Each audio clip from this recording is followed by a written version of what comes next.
So day one of Washington Commanders mandatory minicamp is in the books, and somebody that people have been tossing to the side and just giving up on has dominated thus far.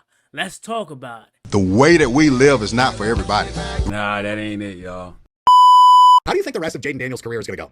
If we're, 6, 7 games into Jaden Daniels' career, and he's already milking injuries? Niggas stop saying my name, you dick riding bastard.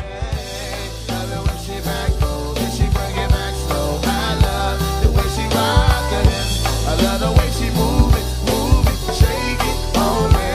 When she fly for him, and shawty is the winner. You can tell that shawty's low again now, she's confident.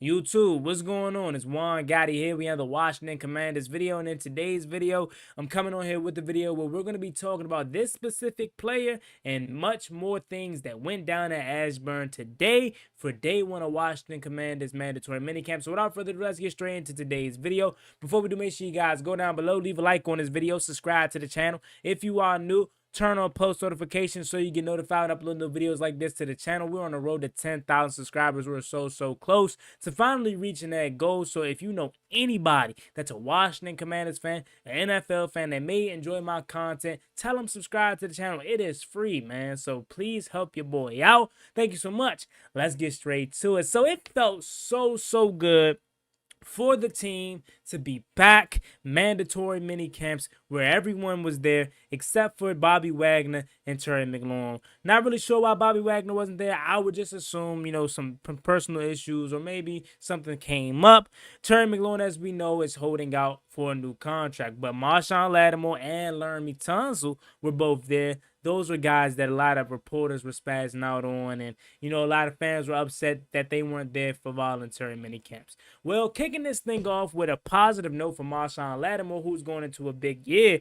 He participated fully in everything today. He looks spry, he looks healthy, he looks young, and looks like he's ready to go back to the old Marshawn Latimore that we thought we were getting when we traded for him back during a trade deadline. And that's very encouraging for me to hear, because he has a big season ahead of him. A lot of fans have already soured on him due to the fact that he was not really good last year in the short games that he did play. But one thing that I tried to tell people, you can hold a player accountable. Shoot, I'm not one to come on here and chastise fans for not really, buying into the hype, because I understand it. But at the same time, he was hurt. He was adjusting to a new scheme and a new playbook. I think going into this season, this is where you really have to judge him. And I expect him to come in and go back to the Marshawn Latimore that we expected to trade for this season. He's healthy and he looks good. Latimore Tunsil, on the other hand, he was there, but he did not participate in full team activities as he was off to the side getting some extra conditioning. And a little bit later in the video, we're going to hear from Lionel Willingham as he reported live from Ashburn. Give him a follow on Instagram and Twitter so you can keep up to date with those guys. As we know, I'm a YouTuber, I'm a fan, so I'm not there at Ashburn. So we got to get our sources from John Kime, Nikki Givala, and all the inside reporters that are on ground. Another thing though, the main point of this video that I wanted to talk about was Luke McCaffrey. According to all the insiders today, he was dominating mandatory minicamps today as he was on fire. And that is something that I wanted to make a apparent point in this video, because a lot of people were just pushing him to the side due to the fact that we drafted Jalen Lane, we got Deebo Samuel, we are high, at least I'm high on Michael Gallup and Noah Brown. So a lot of people were wanting to know, will Luke McCaffrey make the roster? And I'm like, yes, they're not going to cut a second-year wide receiver. And contrary to popular belief, I think Luke McCaffrey is going to be the kick returner for this year. I understand Jalen Lane is a very dynamic return man, but he's a great punt returner. For me, and I've always felt like this, and it could change due to the kick return rules being different and being, slightly, lean more towards, the returner so they can have more opportunity to take kicks to the house, which is exciting the game. But I've always been a fan and subscribed to the theory of just catch the ball and get me the ball at the, 25, 30-yard line now. That's what I've been a fan of. And especially with having a high-powered offense like we do now, I don't care too much to have kick returns. So get me a guy like Luke McCaffrey who has a little bit of wiggle. He showed that versus the Eagles, but more importantly, he's securing the catch. So a guy like Luke McCaffrey for me is going to make this roster 10 times out of 10 solely off of that. And then whatever he can do as a receiver is extra. We know he's shown over the course of last year in the minimum opportunities that he did, got that he's a short-handed receiver. He can catch. Almost had a touchdown early on in the season against Cincinnati. Should have had a wide open first down catch and a big spot versus the Pittsburgh Steelers if Jaden Daniels didn't overthrow him. So he has an opportunity to make this roster, and he's taking full advantage of, thus far to show off mandatory minicamps that, hey, I understand y'all got Jalen Lane. I understand that you got Deebo Samuel, but trust and believe, this is my second year here, and I fully am capable of contributing to this wide receiver room. And we got to understand, we got to remember, he's very new to the position, right? He's new to being a wide receiver. So we got to give him some time to develop. And I'm all behind Luke McCaffrey, giving him the opportunity to develop. So it's very exciting to hear that he has been lighting up mandatory minicamps, because a lot of people have already turned on a young fella, have already given up on him. And I think it's not due to just him. It's more so due to the other players that we brought in that they feel is better than them. You know what I'm saying? So I say just give him another year. You know what I'm saying? And then after year 2, if you still feel like, hey, we're not getting the production that we thought we would get out of the third round, pick Luke McCaffrey out of Rice, then cool. You get what I'm saying? Especially if Jalen Lane comes out and have a dominated rookie year. You feel me? But that being said, he's a guy that dominated today.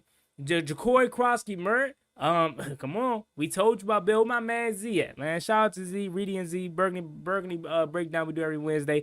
My man Z is a big fan of Ja'Cory Crosky-Murray. Me and Z, and I believe John as well, I think, said at some point in the future of the season, he will be your running back 1. And I fully stand on that. And unless Brian Robinson, who I still love, has a outstanding season and he stays healthy, because we already know B-Rob is going to have a great start to the season. It's all about, can he do it for 17 games? That's his biggest issue, is can he do it for 17 games and can he stay healthy? If B-Rob can do that, I'm telling you, he's not only going to have a really good year, but he's going to have a contract extension. Now, I don't know if you guys heard from B-Rob today, but B-Rob seems very, very ready. You know what I'm saying? I got a video dropping on him tomorrow. He seems very, very ready. He's know what's at stake, and I love a player that takes accountability. You feel me? And that's all B-Rob has done. And that's why I try to stress to you guys, just because I want to add, and this is solely to the comment section that always loves to say, B-Rob's going to prove you wrong. B-Rob's going to prove you wrong. I never want to replace Brian Robinson. You feel me? I've always just wanted to add to what we have. And one thing about B-Rob that we know he lacks is burst, home run ability. And that's all I wanted to add to this team. And I think we have that in Bill. So that being said, B-Rob's also off to a fast start. He did have a drop, but come on, it's mandatory minutes. We're not going to really judge him based off of that. But now with me yapping, let's go ahead and listen to Lionel Willingham, who had boots on ground at Ashburn, and hear his thoughts, and we're going to come back. Check out Lionel Willingham on social media at nail_BTP. Let's hear what he's talking about.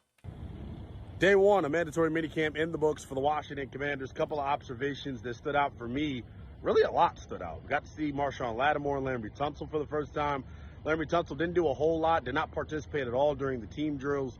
Was off to the side doing some extra conditioning.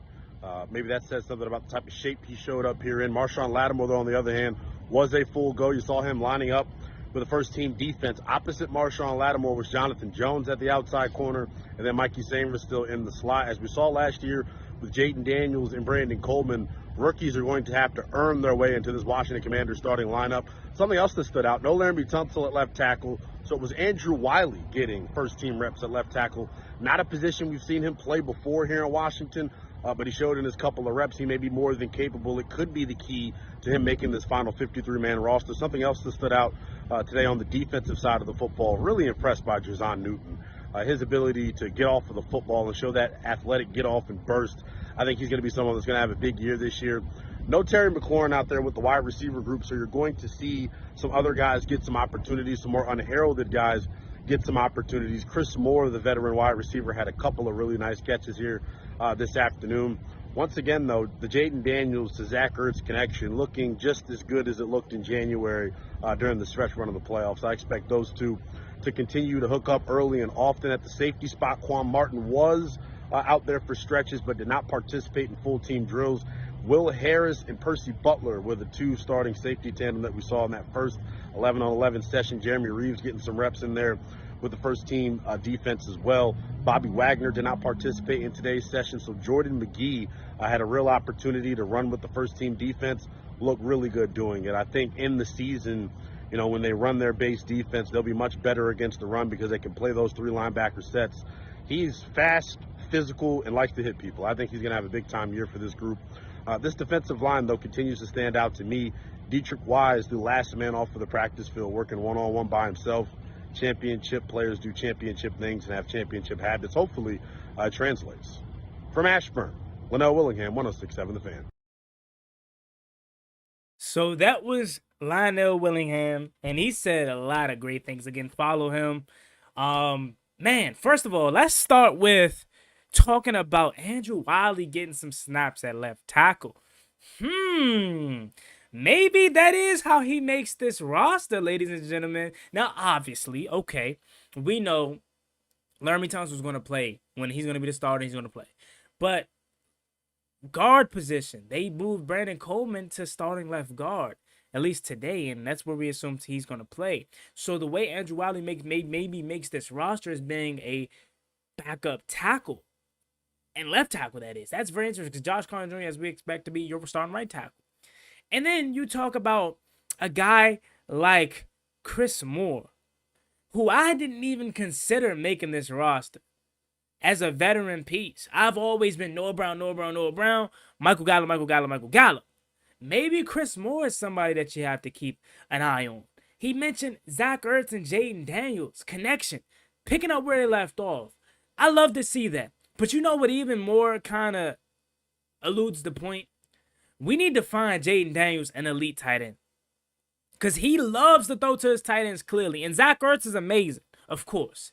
But we know he's at the tail end of his career, so he's not as athletic as he once was, and as fast and as spry as he once was. But if we get Jaden Daniels an lethal tight end, I'm talking Sam Laporta-esque, Kyle Pitts-esque, who's on the trade block, freaking Brock Bowers. If we give him one of those guys, it could be very, very scary for this offense and for opposing defenses, honestly.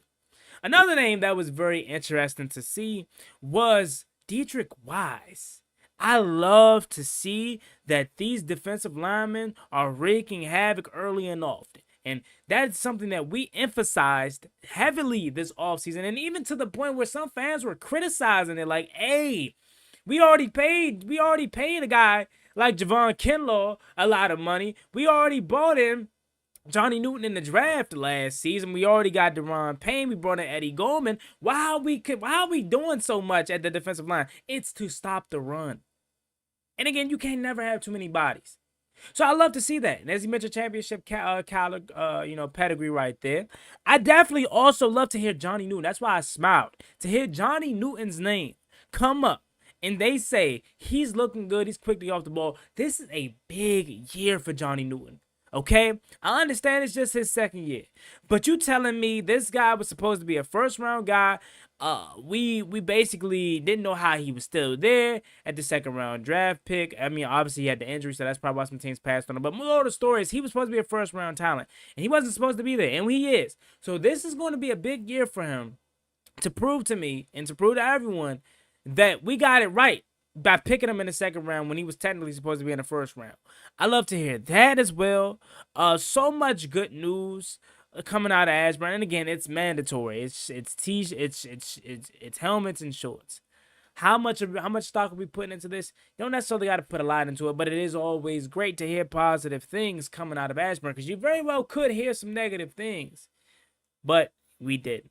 So that being said, as always, me and boy Juan Gotti. Make sure you like, comment, subscribe to the channel. We're going to go much detail as the last 2 days of mandatory minicamps wrap up. Okay, we're going to have to soak this in, man, because I think this is the last action we're getting before training camp. We know anytime we get to that June, middle June-ish, that's where things go silent at Ashburn. So we got to soak these last 2 days up. But that being said, as always, me and boy Juan Gotti. Make sure you like, comment, subscribe to the channel. We're on the road to 10,000 subscribers. We really appreciate we reach that goal as soon as possible. If I can't put no pictures or videos in this video, it's due to my computer acting a fool. So I'll sorry about that in advance. But y'all have a blessed, stay safe, bees out there. Give me the 10K. Love y'all. Nice. Never gave a ballin' like I'm Deshaun, throw the bomb G. That's IG, my jersey never seen a laundry.